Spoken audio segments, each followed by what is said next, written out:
سورة الفاتحة۔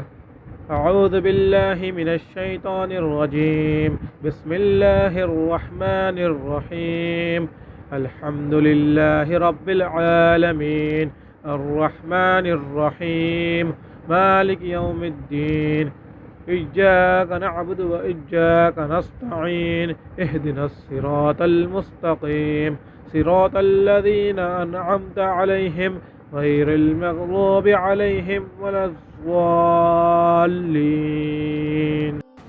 شروع کرتا ہوں اللہ تعالیٰ کے نام سے جو بڑا مہربان نہایت رحم والا ہے۔ سب تعریف اللہ تعالیٰ کے لیے ہے جو تمام جہانوں کا پالنے والا ہے، بڑا مہربان نہایت رحم کرنے والا، انصاف کا دن کا حاکم۔ ہم صرف تیرے ہی عبادت کرتے ہیں اور صرف تجھ ہی سے مدد چاہتے ہیں۔ ہمیں سیدھی اور سچی راہ دکھا، ان لوگوں کے رستے جن پر تو اپنی فضل و کرم کرتا رہا، نہ ان کے جن پر غصے ہوتا رہا اور نہ گمراہوں کے۔ آمین۔